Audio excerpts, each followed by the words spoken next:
முதல் திருமணத்தை மறைத்து இரண்டாவது திருமணம் செய்தால் 10 ஆண்டுகள் சிறை தண்டனை, அரசு வேலை கிடைக்காது, தேர்தலில் போட்டியிட முடியாது என்கிற அசாம் அரசின் புதிய சட்டம் குறித்து பெரம்பலூர் பகுதி மக்கள் தெரிவித்த கருத்துக்களை நாம் பார்க்கலாம். தப்பு செஞ்சவங்களுக்கு தண்டனை கொடுத்தா மட்டும்தான் அடுத்த குற்றங்கள் குறையும் ஏன்னா இப்போ நம்ம ஃபாரினில் பார்த்தீங்கன்னாக்க சட்டங்கள் கடுமையாக இருக்கிறதா தான் சில விஷயங்கள் குறைஞ்சிக்கிட்டே இருக்குது. ப்ளஸ் அவங்களுடைய வளர்ச்சி எங்கேயோ போயிட்டுருக்கு. ஒரு மனைவி இருக்கும்போதே இரண்டாம் திருமணம் செய்து கொண்டால் அந்த முதல் மனைவியின் நிலை என்பதை நாம் நினைத்து பார்க்க வேண்டும்.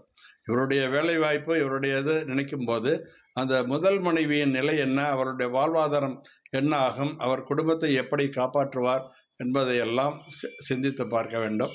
அதனால் சிறை தண்டனை வழங்குவதோ அல்லது வேலைவாய்ப்பை மறுப்பதோ தவறு இல்லை. நாட்டில் எவ்வளவோ பிரச்சனை இருக்குது, எவ்வளவோ பிரச்சனைகளில் இந்த அளவுக்கு இந்த குற்றத்துக்கு கொடுக்கக்கூடிய தண்டனை ரொம்ப அதிகம்தான்.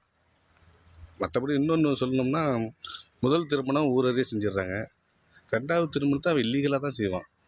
அப்போ இல்லீகலாக செய்யக்கூடிய அந்த திருமணத்தை எப்படி அவங்களால கண்டுபிடிக்க முடியும்? ஒன்று மேரேஜ் ரெஜிஸ்ட்ரேஷன் பண்ணணும், இல்லை கோயிலில் போயிட்டு அதை ரசீது போட்டு மேரேஜ் பண்ணுவாங்க. இந்த மாதிரி எதாவது பண்ணியிருந்தால் தான் ப்ரூவ் பண்ண முடியும்.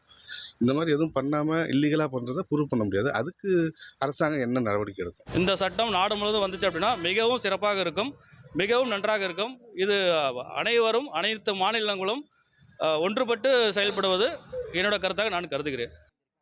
முதல் திருமணத்தை மறைத்து இரண்டாவது திருமணம் செய்வோருக்கு கடும் தண்டனை விதிக்கும் அசாமின் புதிய சட்டம் குறித்து பெரம்பலூர் பகுதி மக்கள் தெரிவித்த கருத்துக்களை நாம் பார்த்தோம். இனி செல்லும் இடமெல்லாம் செய்தி. தந்தி டிவியின் வாட்ஸ்அப் சேனலை ஃபாலோ பண்ணினா செல்ல இருக்கும் இடமெல்லாம் செய்தி. இதோ QR கோட், இப்பவே ஸ்கேன் பண்ணுங்க, ஃபாலோ பண்ணுங்க.